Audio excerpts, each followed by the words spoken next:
So I'm Terry Alt. I'm a 21st century instructional coach in Brea, Olinda Unified School District, and I work primarily at Fanning and at Canyon and with some of the teachers at the high school.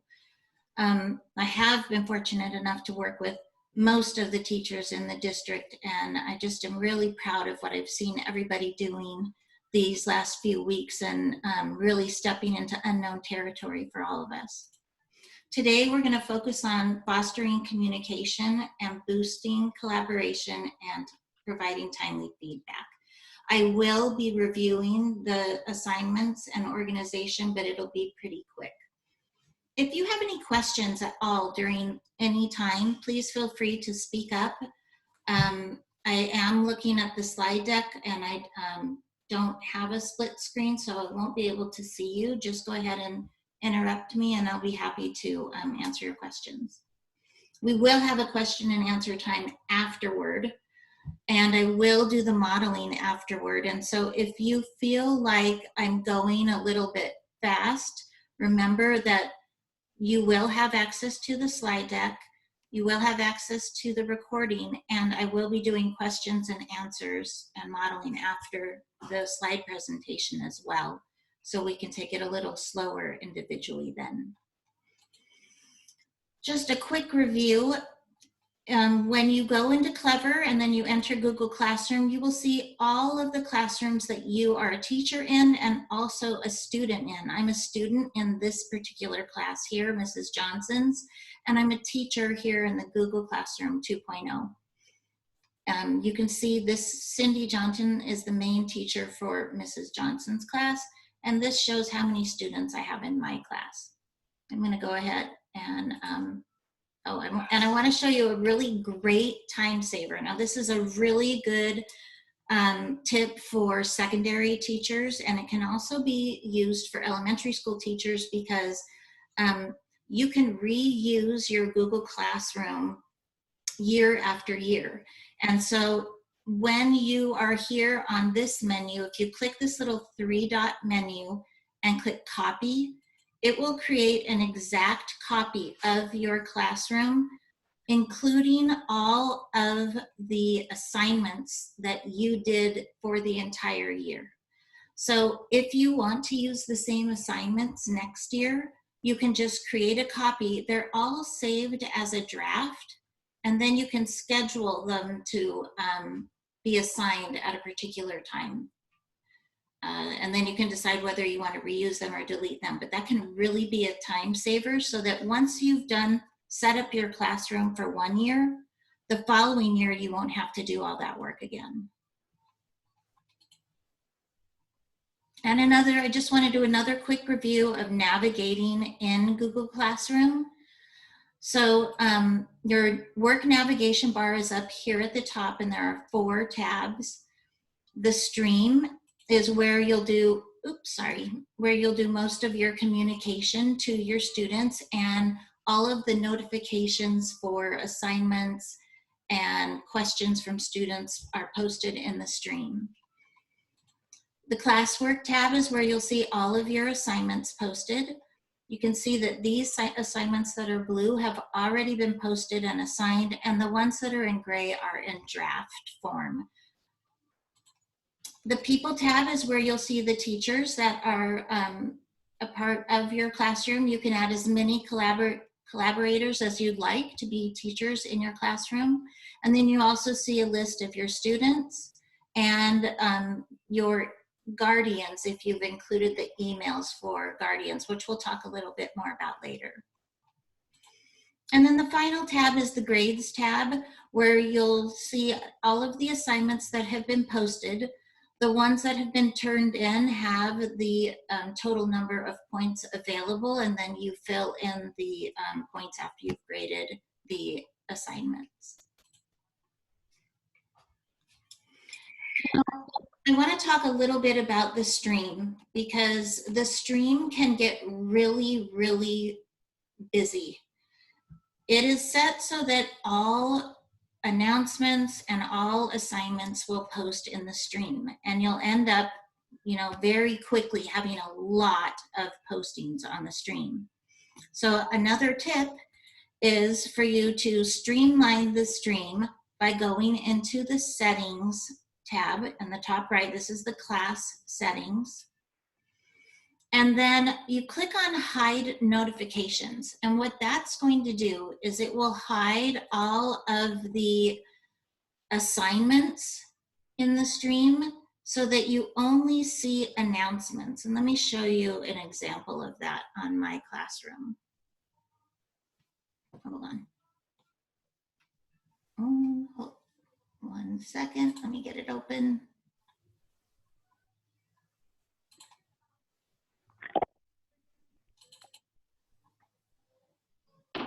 Sorry, I lost it on my desktop there. Let me drag it over.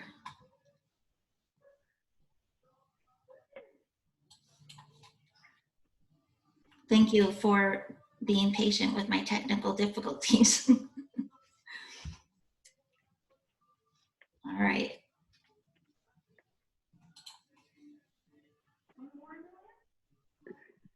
Okay.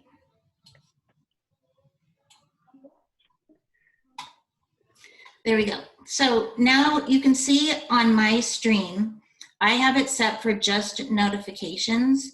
And so I have a welcome notification here, and then I have a couple other announcements, and then this is a post from a student who's looking for help. So it's really just the most important things.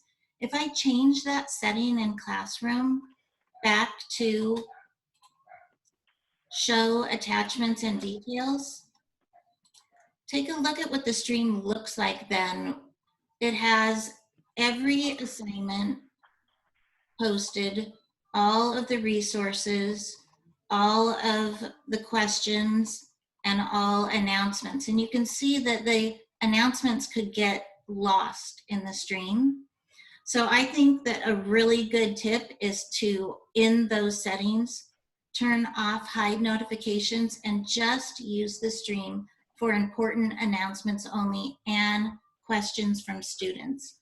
That way it's just really the most important information right there at the top, and all of the classwork can be found on the classwork tab, so you really don't need it in the stream. Another thing that the stream, you can do in the stream, is to foster communication. All right, I think we lost Terry. Oh, sorry, what? You froze. Oh, hi. Can you see me now? Streamline. We lost you at streamline the stream. Oh, really? Like 30 seconds.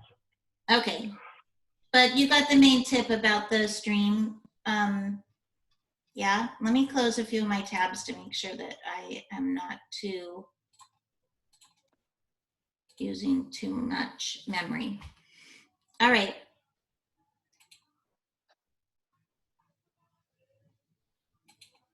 Okay. So the stream can also be used to foster communications with students.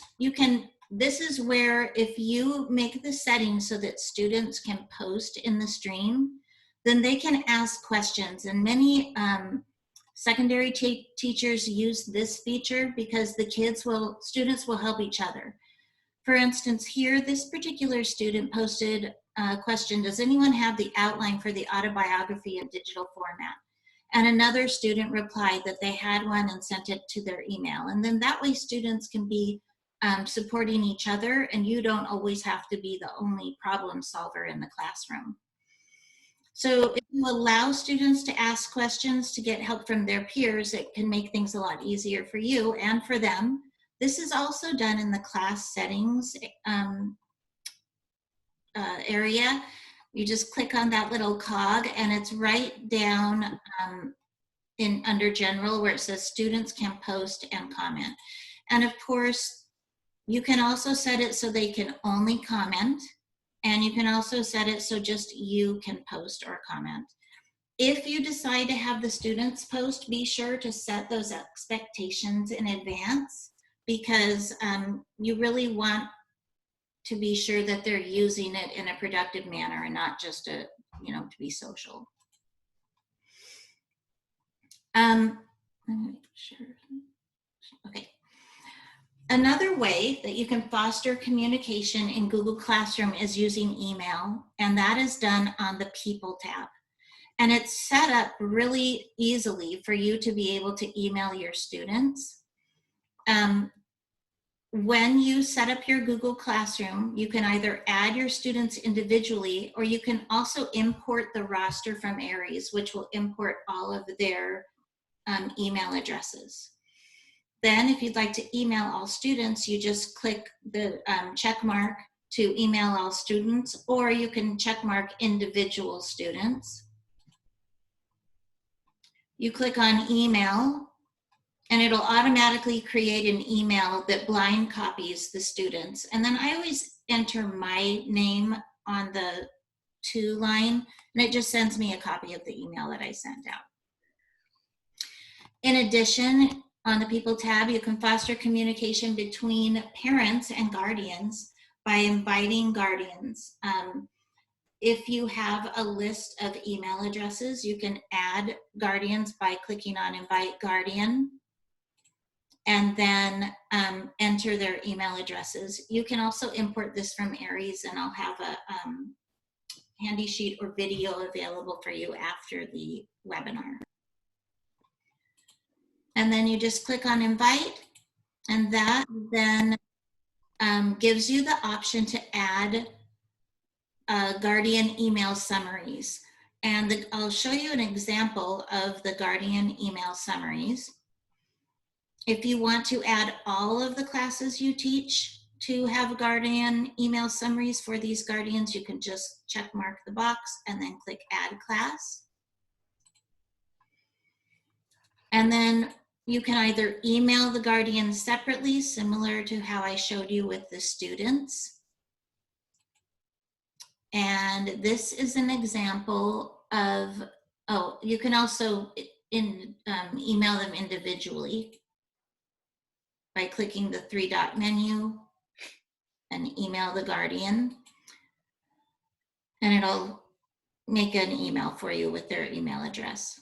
It's a great place to have all your emails in one spot for the parents and guardians. Now, if you do decide to have one of the guardian summaries sent to parents and guardians, what it will do is it shows the parents can set it up to either receive them daily or weekly, and it will show every class that their student is enrolled in and give them due dates, missing work that has not been turned in, work that's coming up in the following week. This can be a really great automated way for you to let parents and guardians know how their students are doing in class and what's coming up and what's missing. Are there any questions so far? Okay. One other way to foster communication in classroom is with Calendar. And this is another automated feature that really can make things easy for you. You find the calendar in a couple different locations, but one place is right here on the Classroom tab, and it says Google Calendar right here. When you click on that, it will open up a new tab, and it shows all of the upcoming assignments. And this is the same exact thing for the students. So when students, let me find my student tab. So here is this is my student account. Hold on, let me get this.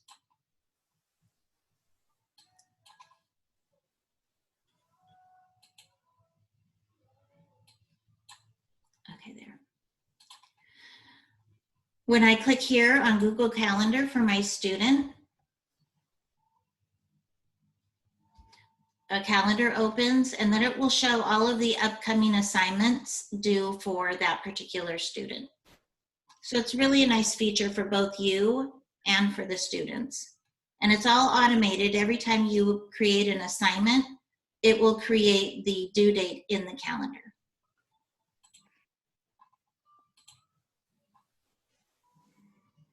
So it shows on both the teachers and the students. And notice that these are different colors That's because these are 4 different classes that the students are in.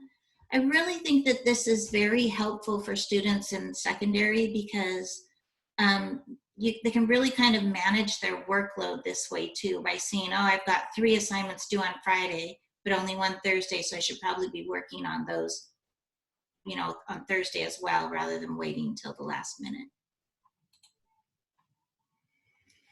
Let's talk a little bit about streamlining assignments again. Now, when you are on the classroom tab, and this is going to be a little bit classwork tab, a little bit of a review though. But one of the things that can be very helpful for you is to access work through this class drive folder. So if I click on class drive, it does a similar thing to like how it did with Google Calendar. It opens up another tab. It opens up your drive, and Drive has a classroom folder that has a folder with every single one of your classrooms in it. And then within that individual classroom folder, it has all of the different assignments. So this is a science journal assignment, and if I clicked on that, it would show all of the student assignments for science journals and another one for current events. Just an easy way for you to access your drive. Remember, on the classwork tab, assignments are organized by topic. You create these topics, and it really can help keep things a lot cleaner and organized in classrooms. So I highly suggest that you use topics when you're arranging your assignments and organizing them. So when you create an assignment, you just click on Create on that classwork tab again, and remember you have all these different options. Assignment, you may not have the Kami assignment. That's an advanced feature that I have. I'll be going over that at a later date on a different class. Quizzes, questions, materials, and you can also reuse old posts as well. And this is where you would create the different topics too. Here's a time saver when you're creating assignments. This can be especially helpful for secondary teachers. When you create an assignment, after you put in your title and you add all of your directions, you can, over here where it says for, you use this little down arrow and it will give you all of the classes that you're a teacher in. And so if you teach geometry or science for the same class for 3 different periods, you can just check mark the classes that you want to send that assignment to, and it will post it in all of the different classes. So this can be a real time saver for teachers that teach multiple classes of the same subject. In addition, when you're assigning assignments, if you can either assign it to all of your students by clicking over here, and it'll automatically just do all, or you can select different students if you want to differentiate and have specific assignments for small groups. You can change the point values. It defaults to 100, and you can change it, and you can also make it be an ungraded assignment if you don't want it to count toward grades. In addition, you can add rubrics, which will be in a Google Classroom 3.0. You have to make them. They can be a time saver, but there is some time up front in creating the rubrics. So another quick review on attachments when you're creating assignments. To add an attachment that includes files from your drive, a link from a website, or a file on your computer, or even a YouTube video, you just click add and then choose the one that you'd like to add. You can also create new documents, Google Documents, docs, slides, sheets, drawings, and forms. So you can just create a brand new one that you might use as a template for all your students. Another quick review, when you're making the assignments, Be sure that you put in a due date. That makes it show up in the student calendar.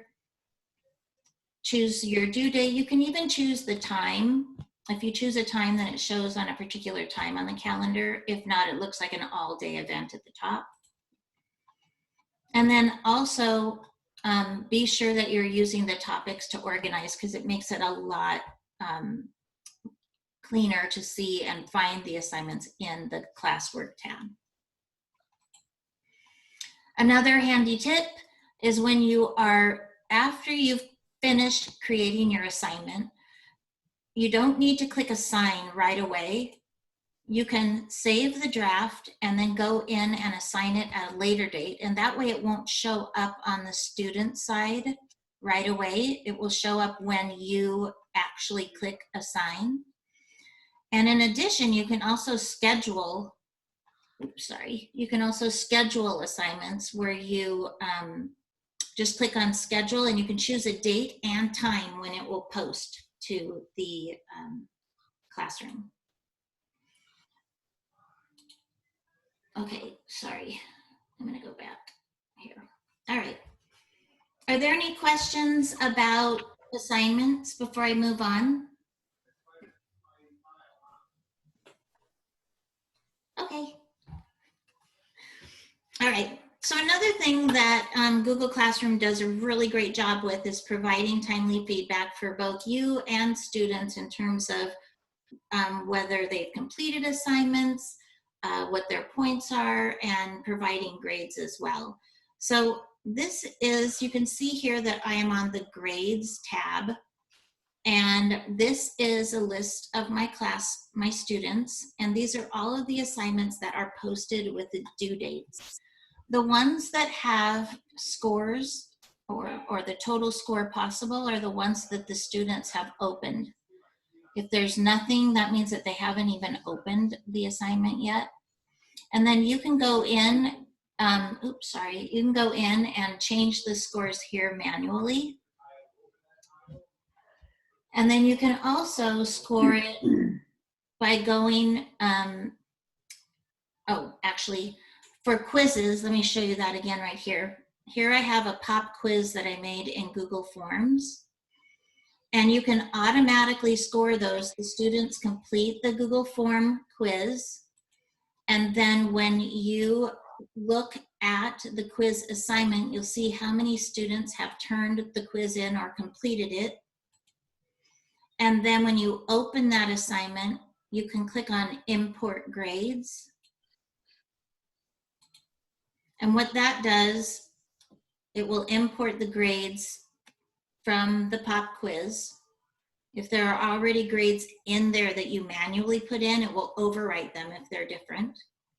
You click on Import, and then automatically, automatically those quizzes are graded for you and the grades populated. So those Google Form quizzes can be a really efficient way to take some quick information on student understanding. All right, I'm gonna go live here for the comments. Perfect. All right, I wanna show you, I'm gonna actually just stay here because we're already half hour in, and I wanna be sure that I have time for questions. So I'm gonna go over two more things. And the first one is the comments. And so what I'd like you to do in your classwork, if you could please, I have it under the top. I didn't assign a topic, but it's called autobiography. So if you click on the classwork tab, open up autobiography, and let me do my student view.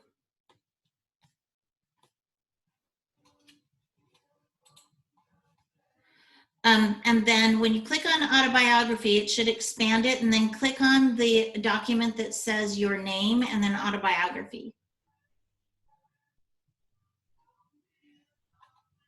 Okay, and what that does is that automatically opens, each one of you has a document called autobiography now where you could start typing your autobiography. And so I'd like you to be in that document. And then what I can do is I can go into the assignment, And I'm sure you're probably looking at your own screen, but if you want to come back to my screen, I am now looking at all of the students who have the document open. I'm going to go ahead and click on Heather's document, and I can see exactly where Heather is in her autobiography, and I can even leave her comments and notes. So if I could, when I'm in her document, I just click on Add Comment, and then I can say, do you need help getting started? So even if you had students working in your classroom and you were sitting at your desk, you could be working with, the students wouldn't even need to get up because you could be making comments to them and helping them as they're working. I can go back to the other tab now where all of my students are again. I can open up Pat's autobiography. I can highlight text in one of the documents and make comments on it. So, and Tyler, can you type something in an autobiography for me, or Kim? And so Pat, if you're in yours, if you notice, I can highlight the text and then I can click on leave a comment. And then I can say, you know, please expand on this area. And then it ties that comment specifically to that particular part of the document. And then the students see the comment and then they can respond as well. So now when I go back into Tyler's, I had the wrong code. What's the code? sorry, that's okay. How about you, Kim? Yes, I did it. Yes, I have some. You get a gold star. Okay. Only one sentence, but I got a big emoji in there. Right. Okay. And so I can comment to Kim, and then she can comment back to me as well. Now, another feature that's really cool in these comments is you can actually, if there's something that you comment the same all the time, like please check your conventions, please expand, you can add to the comment bank, and you can add, then you don't have to type it every time, you just use your comment bank.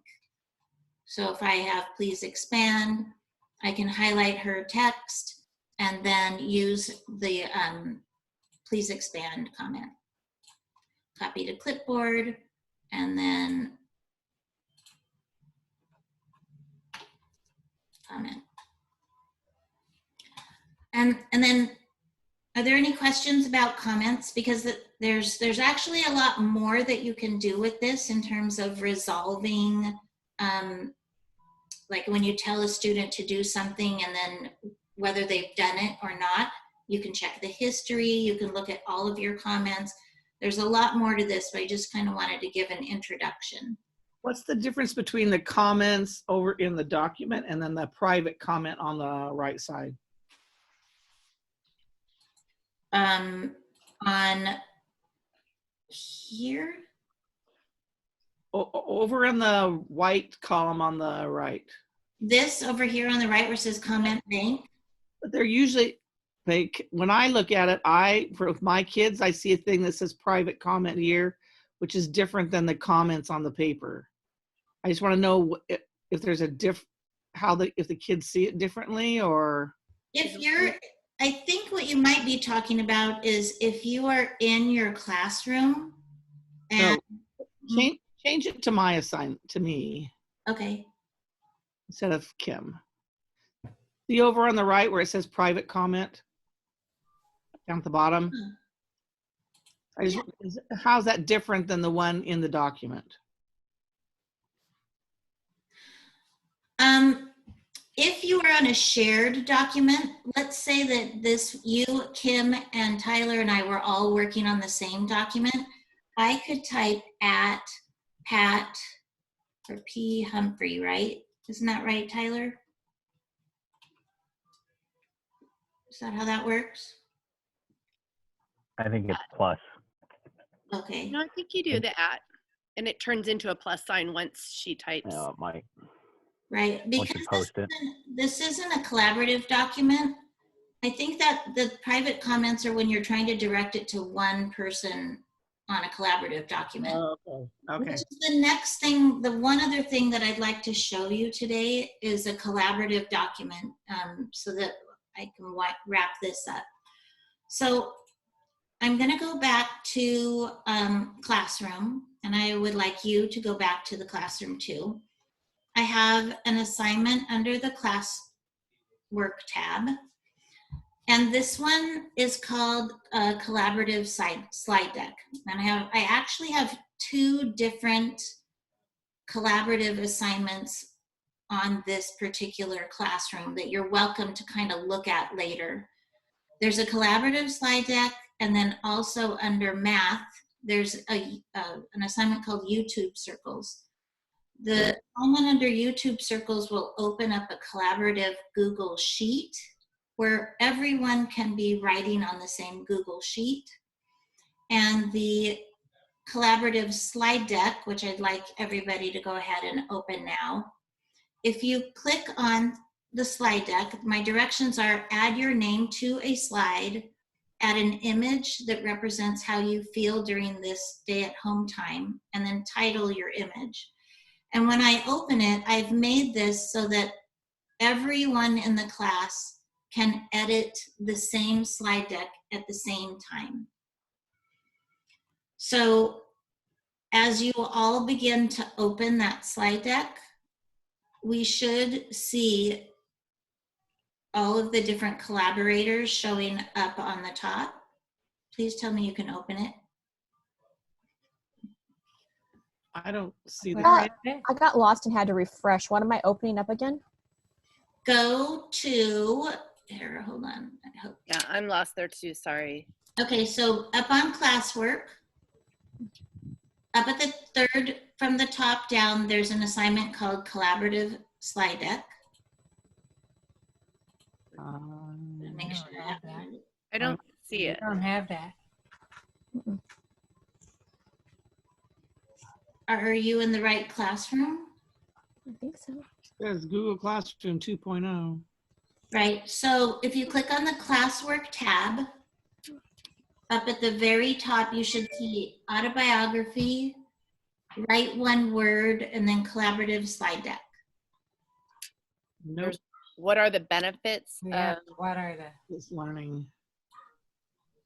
We have questions. Thank you. I don't have- Okay. Well, let me take a look and see. I have it due today. Oh, I'm sorry. I got it. It was just assigned to a couple students. So if you refresh now, you should have it. Man, I thought I was going to get out of the assignment. Sorry. This is just another example of how you can post an assignment within Classroom that everyone works on. Now, I know that you'd have to set up some ground rules with your students, and you'd want to make sure that they understand clearly that you can see every single thing that they ever type and write on this through the history. But as you open that slide deck, what you'll see is that I've already created a slide. You can be working on a slide. If you see 2 circles on one slide, that means you're on the same slide as somebody else. This can be really great to have for something like open house, to be running on a loop on your slide show, or up on your projector, to show the whole class student work.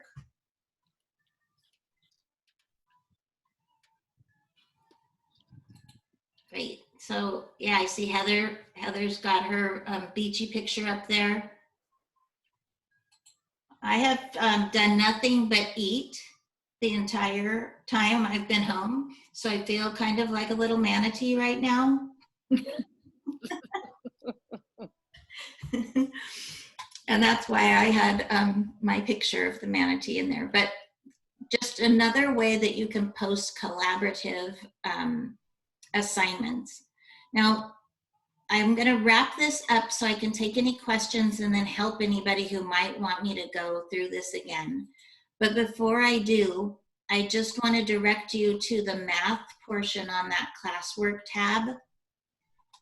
If you open up the YouTube Circles assignment, it's the same kind of thing, but this one is a Google Sheet that I've created where students would put a link to different videos that they picked to teach a particular concept.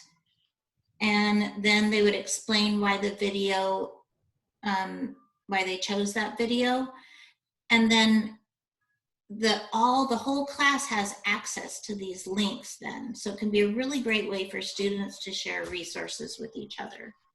So if you have time, take a look at that too. And this is just another idea of a way that you can collaborate using Google Classroom and the G Suite tools. Kim, can you please post do you have the feedback loop link? I am going to stop. Actually, before I stop sharing my screen, is there anything that anyone has a question you'd like me to model or review really quick? I do. Sure. When we're assigning the collaborative assignments like that, what do we select? Oh, good question. So when you're on classwork, and this is in the slide deck too, but I'll model this for you. So you click Create Assignment. Title your assignment.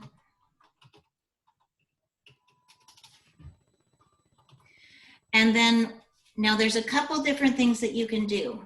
For that Google slide deck, I just clicked Create Slides, and I just made kind of a blank one with the title and made my quick sample.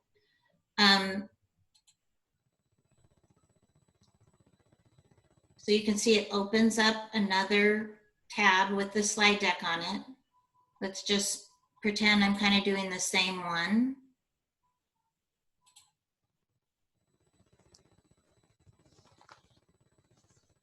Sorry, my computer's slow. I would title it and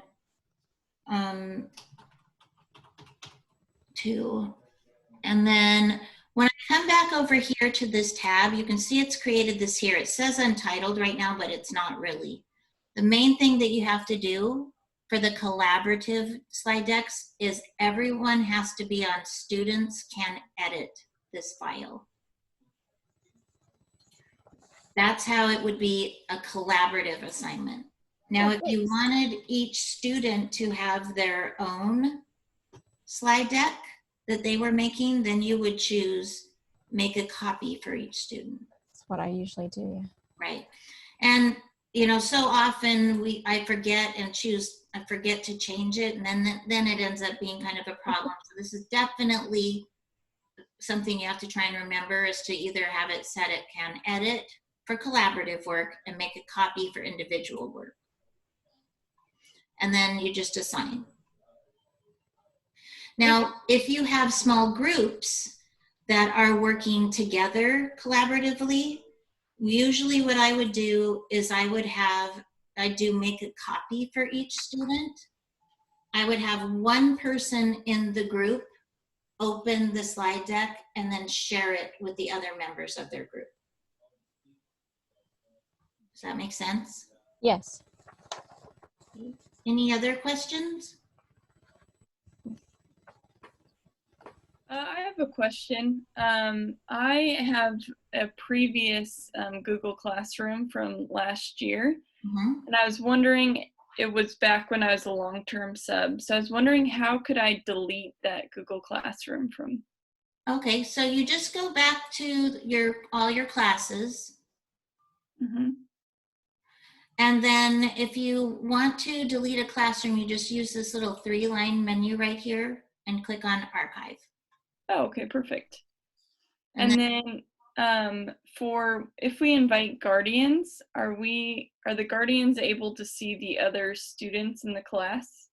No, and the guardians are not able to actually see the classroom. The only way that they can see the Google Classroom is if their student logs in and shows them the classroom. What that does is you're able to email them and they get the guardian summaries. They don't actually have a login to the classroom. Oh, perfect. Thank you. Sure. Any other questions? I have another one. Do the Guardian summaries automatically get pushed out? Because I've done mass emails, but I didn't really realize how they were seeing it. So do Guardian summaries of the work get pushed out automatically, or do we have to initiate that? When you invite the guardians, what happens is they get an email inviting them to be a guardian in the classroom. And then in that email, they click a link and they have several selections where they can choose to get the summaries and how often they get them. Or they can even decline the invitation for being a guardian. So they have a few different options. And I'll have a link in the resources that shows even a sample guardian letter and what comes to them. I have that in my 1.02, but I'll be sure to include that in the resources. Thank you. Those go out automatically. You don't have to say, okay, send them at a certain time, and whatever interval that the parent chooses, that's when they'll get them, whether it's daily or weekly. And I'm sure it's at like either super late at night or early in the morning. It's not like at 2 o'clock in the middle of the day or something.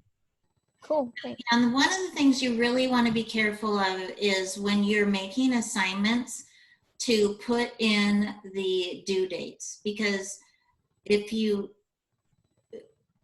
and adhere to the due dates too. You got to teach your students to turn in their assignments.